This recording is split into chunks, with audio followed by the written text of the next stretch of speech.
ಹಾಕಿದ ಒಂದೇ ತಿಂಗಳಿಗೆ ಬಯಲಾಗಿದೆ ಡಾಂಬರ್ನ ಮಸಲತ್ತು. ರಸ್ತೆ ಅಸಲಿಯತ್ತು ಗೊತ್ತಾಗಿದೆ.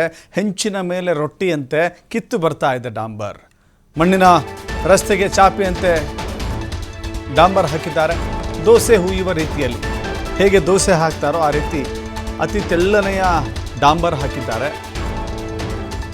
ಕೇವಲ ಕೆಲವೇ ದಿನಗಳಲ್ಲಿ ಈ ಬಯಲಾಟ ಅಂದರೆ ಈ ಅಸಲಿಯತ್ತು ಈಗ ಬಯಲಾಗಿದೆ. ನೋಡ್ತಾ ಇದ್ದೀರಿ ದೃಶ್ಯಾವಳಿಗಳಲ್ಲಿ ಡಾಂಬರ್ ಹೇಗೆ ಹಾಕಿದ್ದಾರೆ ಅಂತ ಹೇಳಿ.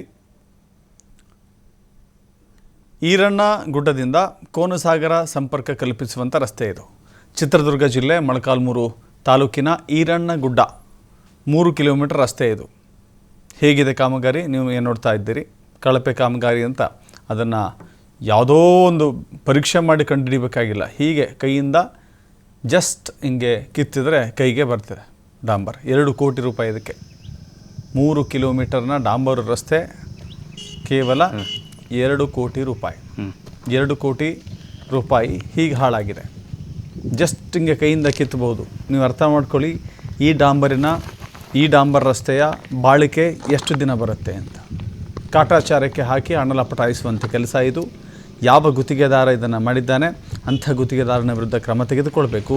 ಕಪ್ಪು ಪಟ್ಟಿಗೆ ಸೇರಿಸಬೇಕು. ಕ್ರಿಮಿನಲ್ ಮೊಕದ್ದಮೆಯನ್ನು ದಾಖಲಿಸಬೇಕು. ಹಾಗಿದ್ದಾಗ ಮಾತ್ರ ಇಂಥ ಕಳಪೆ ಕಾಮಗಾರಿಯನ್ನು ನಿಯಂತ್ರಿಸಲಿಕ್ಕೆ ಸಾಧ್ಯವಾಗುತ್ತೆ. ಇಲ್ಲವಾದರೆ ಕಳಪೆ ಕಾಮಗಾರಿಯ ಹೆಸರಲ್ಲಿ ಕೋಟಿ ಕೋಟಿ ಲೂಟಿ ಆಗುತ್ತೆ.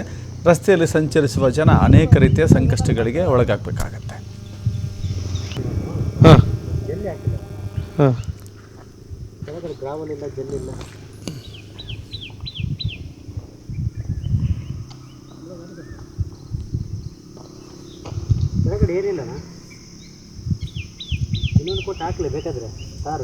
ಸಿದ್ದೇಶ್, ಇದು ಹೊಸ ರೋಡಾ ಹಳೇದಾ?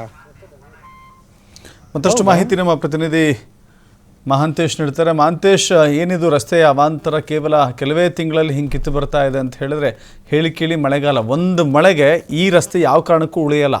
ಹಾಗಾದರೆ ಇದು ಅಧಿಕಾರಿಗಳ ಗಮನಕ್ಕೆ ಬಂದಿಲ್ವಾ? ಯಾರು ಆ ಕಾಂಟ್ರಾಕ್ಟರು ಕ್ರಮ ತೆಗೆದುಕೊಳ್ಬೇಕಾದ ಅನಿವಾರ್ಯತೆ ಕಾಣಿಸ್ತಾ ಇಲ್ವಾ? ಖಂಡಿತ ದಶರಥ್, ಏನಂದ್ರೆ ಚಿತ್ರದುರ್ಗ ಜಿಲ್ಲೆಯ ಮೊಳಕಾಲ್ಮೂರು ತಾಲೂಕಿನ ಈರಣ್ಣ ಗುಡ್ಡದ ಕೋನಸಾಗರ ಸಂಪರ್ಕ ರಸ್ತೆ ನಿರ್ಮಾಣದ ಕಾಮಗಾರಿಯಲ್ಲಿ ಆರಂಭದಲ್ಲಿಯೇ ಕೆಲವೊಂದು ದಿನಗಳ ಹಿಂದೆಯಷ್ಟೇ ನಿರ್ಮಾಣವಾಗಿರ್ತಕ್ಕಂಥ ಈ ಒಂದು ರಸ್ತೆ ಕಾಮಗಾರಿ ಕೇವಲ ಒಂದೇ ಮಳೆಗೆ ಕೂಡ ಈ ಒಂದು ಹೆಂಚಿನ ಮೇಲಿನ ರೊಟ್ಟಿಯಂತೆ ಕಿತ್ತು ಬರ್ತಕ್ಕಂಥದ್ದು. ಈ ಬಗ್ಗೆ ಸ್ಥಳೀಯ ಶಾಸಕರ ಗಮನಕ್ಕೆ ಈಗಾಗಲೇ ಹೋಗಿದೆ ಮತ್ತು ಸಾಕಷ್ಟು ಬಾರಿ PWD ಅಧಿಕಾರಿ ಆಗಿರ್ತಕ್ಕಂಥ ಲಕ್ಷ್ಮೀ ನಾರಾಯಣ ಅವರಿಗೆ ಕೂಡ ಈ ಬಗ್ಗೆ ಗಮನಕ್ಕಿದ್ರೂ ಕೂಡ ಯಾವುದೇ ರೀತಿಯಾಗಿರ್ತಕ್ಕಂಥ ಕ್ರಮವನ್ನ ತೆಗೆದುಕೊಳ್ತಾ ಇಲ್ಲ. ಈಗಾಗಲೇ ಸ್ಥಳೀಯ ಸುತ್ತಮುತ್ತಲಿನ ರೈತರು ಕೂಡ ಸಾಕಷ್ಟು ವಿರೋಧವನ್ನ ಮಾಡಿದ್ದಾರೆ. ಕಾರಣ ಏನಂತಂದ್ರೆ ಕಳೆದ 5-6 ವರ್ಷಗಳಿಂದ ಈ ಜನರ ಬಹಳಷ್ಟು ಬೇಡಿಕೆ ಇದ್ದಿದ್ದು ಒಂದು ರಸ್ತೆ ನಿರ್ಮಾಣವಾಗ್ಲಿ ಅಂತಂದೇಳಿ. ಅದು 5 ವರ್ಷಗಳ ನಂತರ ಈ ರಸ್ತೆ ನಿರ್ಮಾಣ ಆಗ್ತಾ ಇದೆ. ಆದ್ರೆ ಈ ರಸ್ತೆ ಸಂಪೂರ್ಣವಾಗಿ ಕಳಪೆ ಗುಣಮಟ್ಟದಿಂದ ಕೂಡಿರ್ತಕ್ಕಂಥದ್ದು Dasharath. Yes, thank you Mahantesh ನಮ್ಮೆಲ್ಲ ಮಾಹಿತಿಗೆ.